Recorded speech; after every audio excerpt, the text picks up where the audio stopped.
ही notification अशा प्रकारे आपल्याला पाहायला मिळते, ज्यामध्ये कनिष्ठ सहाय्यक लेखा, विद्युत सहाय्यक, यानंतर पदवीधर शिकाऊ अभियंता स्थापत्य, पदवीधारक शिकाऊ अभियंता स्थापत्य वितरण आणि स्थापत्य अशा दोनही पोस्टसाठी जे आहे यामध्ये वॅकन्सी आहे। डिप्लोमा डिग्री इंजिनियर, ITI आणि कनिष्ठ सहाय्यक लेखा यासाठी। तर यामध्ये काय त्यांनी माहिती दिलेली आहे, तर त्यांनी सांगितलं आहे की सुरुवातीला जे आहे 21 डिसेंबरला जाहिराती प्रसिद्ध झालेल्या होत्या। त्यानंतर ऑनलाईन अर्ज करण्याची शेवटची तारीख 20 जून 2024 पर्यंत वाढवून देण्यात आलेली होती। यानंतर सामाजिक व शैक्षणिकदृष्ट्या मागास वर्गाकरिता आरक्षण निश्चित करून सुधारित रिक्त पदांचा जो काही तपशील आहे, म्हणजे SCBC साठीचा ज्या वॅकन्सीजचा जो डिटेल्स आहे ती 21 जून रोजी संकेतस्थळावरती जे आहे त्यांनी प्रसिद्ध केलेली होती।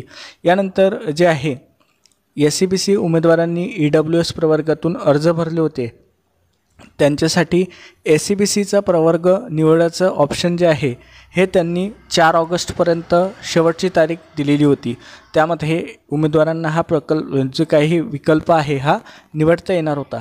आता एक महत्त्वाचा पॉईंट दिलेला आहे, पॉईंट नंबर 4, ज्यामध्ये त्यांनी सांगितलं आहे की आता जे SCBC उमेदवार आहे जे जास्त वय झाल्यामुळे अर्ज करू शकले नव्हते त्यांच्याकरिता जे आहे, तसेच जे काही इतर प्रवर्गातील उमेदवार आहे ज्यांनी याआधी ऑनलाईन अर्ज सादर केला नसेल अशा उमेदवारासाठी जी काही लिंक आहे अप्लायची ही ॲक्टिव्ह करण्यात आलेली आहे।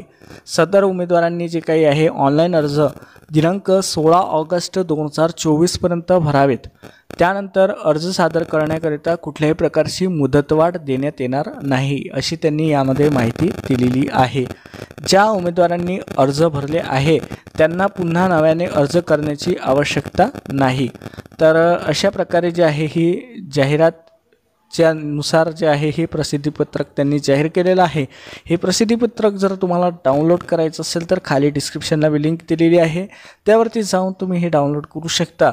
तसेच या व्हिडिओमध्ये दिलेली माहिती आवडली असेल तर व्हिडिओला लाईक करा, शेअर करा, चॅनलवरती नवीन असाल सबस्क्राईब केलं नसेल तर जरूर सबस्क्राईब करा। भेटूया अशाच एका नवीन व्हिडिओमध्ये। धन्यवाद।